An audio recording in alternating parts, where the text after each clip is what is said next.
Good morning मित्रांनो. कसे आहात? मस्त आणि मजेत ना?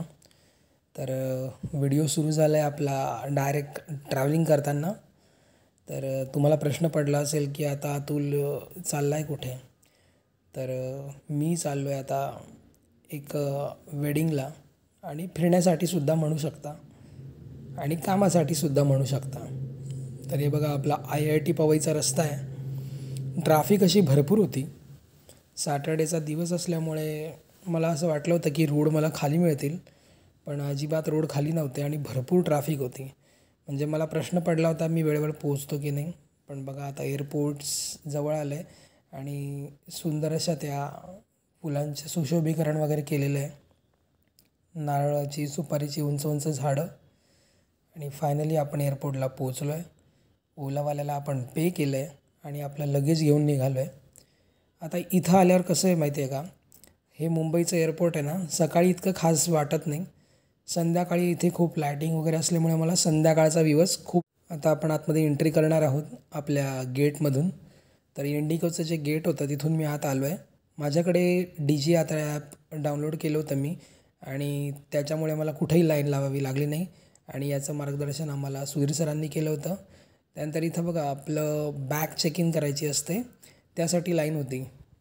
बॅग चेक इन झाल्या आहे माझ्या, लगेज दिलेलं आहे मी तिकडे. आणि त्याच्यानंतर आता सिक्युरिटी चेकिंगला चाललो आहे. इकडे सगळं इंटरनॅशनल आणि डोमेस्टिक कॉमन होतं, त्यामुळे कोणी कुठल्याही लाईनमध्ये उभं राहू शकत होतं. तर इथं मी माझं सिक्युरिटी चेक इन केलं आहे. एका ट्रेमध्ये माझ्या सगळ्या वस्तू काढून सगळं दिलेलं आहे, चेक झालेलं आहे. आणि आता फायनली मी माझ्या गेट नंबरकडे मी आता प्रस्थान करतो आहे. तर हे बघा, इथे मस्त अशा फिश होत्या. तर तुम्हाला माहितीच आहे, असं काही चांगलं दिसलं की मला व्हिडिओ काढण्याचा मोह काही आवरत नाही. तर मीच नाही, म्हणजे बाकी सगळेच काढत होते. तर मस्त असं इकडे सेल्फी पॉईंट वगैरे क्रिएट केला होता यांनी. तर आता मी तुम्हाला तो जवळून दाखवतो. मग सगळं आपलं एस्केलेटरने आपण खाली आल्यानंतर थोडं 2 पावलं पुढे गेल्यानंतर हे बघा, आय लव्ह मुंबईचं असं इकडे एक सेल्फी पॉईंट टाईप बनवलेलं आहे. आणि इकडे भरपूर, म्हणजे ही सगळी लोकं साऊथचीच होती. आणि ते मला म्हणाले की तुम्ही माझा फोटो काढून देता का? तर मी त्यांचे फोटो व्हिडिओ काढून दिले. आणि मस्त या एस्केलेटरने आपण खाली आलो. आणि आता आपल्याला पुढे भरपूर चालायचं आहे. एअरपोर्टला आल्यानंतर आपल्या बॅग जमा केल्यानंतर सिक्युरिटी चेक इन करून घ्यायची, आणि चेक इन झाल्यानंतर या 2 महत्त्वाच्या प्रोसेस आहेत. आणि त्यानंतर आपल्या गेटकडे आपण जायचं आहे, जो आपल्याला बोर्डिंग पासवर आपला गेट नंबर दिलेला आहे. तर मला माझा 45A2 गेट नंबर होता, त्या दिशेने आता मी निघालेलो आहे. 45A2कडे जाताना तुम्हाला कोणालाही काहीही विचारावं लागत नाही. इतकं सुंदर पद्धतीने हे मुंबई एअरपोर्टचं जे टर्मिनल 2 आहे हे खूप सुंदर आहे. हे बघा, जागोजागी तुम्हाला असे हे डिस्प्ले दिसतील, आणि या डिस्प्लेवर डोमेस्टिक, इंटरनॅशनल सगळ्या फ्लाईट्सचा time, flight number, gate number सगळं व्यवस्थित दिलेलं असतं. अजिबात तुम्हाला कोणाला विचारायची गरज पडत नाही. त्यानंतर मध्ये मध्ये असे हल्दीराम्स, स्टारबक्स वगैरे चे शॉप्स आहेत. तुम्ही काही खाऊ शकता, शॉपिंग करू शकता जर तुमच्याकडे जास्त वेळ असेल तर. पण आपल्याकडे जास्त वेळ नव्हता, त्यामुळे आपण पटापट निघालेलो. त्यानंतर हे बघा, पुन्हा एकदा डिस्प्ले आला आहे आणि त्यांनी सांगितलं की 45A साठी तुम्ही लेफ्टला वळा. मग जिकडे ॲरो होता तिकडे आपण आलो आहे. हे बघा, स्टारबक्स. आणि जे म्हातारे, ज्यांच्याकडे लगेज जास्त आहे, त्यांना फ्री ऑफ कॉस्टमध्ये या ज्या गाड्या असतात जाऊन सोडतात. त्यानंतर फायनली मी लिफ्ट घेतली आहे. लिफ्टने पुन्हा मी एकदा खाली आलो आहे 45A साठी. आणि 45A साठी खाली आल्यानंतर फायनली मी डिस्प्ले बघितला. सगळ्यात पहिले फ्लाईटचा टाईम बघितला, ती ऑन टाईम दाखवत होते. हे बघा, 45A, A1, B1, C1 अशा प्रत्येक असे गेट होते. तर हा बघा, हा आपला गेट 45A2. तर इथं मी उभा होतो, पण सडनली त्यांनी गेट चेंज करून टाकला आणि मग Cमधून आम्ही एंट्री केली. त्यानंतर आम्हाला बस आली, बसमध्ये आम्ही बसलो. बोर्डिंग पास वगैरे त्यांनी चेक केला पुन्हा एकदा. माझ्याकडे DJ यात्रा होतं, मी पुन्हा जागोजागी जिथे जिथे मला विचारण्यात आलं तिथं तिथं मी DJ यात्राने स्कॅन केलेलं आहे. आणि आता ही बस घेऊन चालली आहे आपल्याला आपल्या विमानापर्यंत, जे आपलं इंडिगोचं फ्लाईट आहे. आणि हे पहा, अशा पद्धतीने ती बस मस्तपैकी आपल्याला टर्न घेते आहे.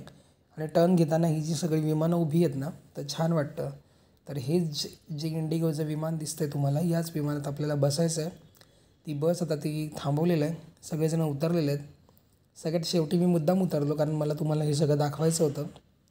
सगळ्यांनी लाईन लावली होती आणि फ्लाईटमध्ये चढताना पुन्हा एकदा तुमचा बोर्डिंग पास चेक केला जातो. इथं असे बरेच फ्लाईट्स होते, एअर इंडियाचे, इंडिगोचे बरेच असे विमानं तिकडे थांबलेले होते वेगवेगळ्या ठिकाणी जाणारे. आपलं जे इंडिगोचं होतं तिकडे व्यवस्थित प्रोसिजर चालू होती. तोपर्यंत मी म्हटलं तुम्हाला एक आपला 360 व्ह्यू दाखवू. दुपारची वेळ होती, ऊन खूप होतं, त्यामुळे डोळ्यावर पूर्ण प्रकाश येत होता.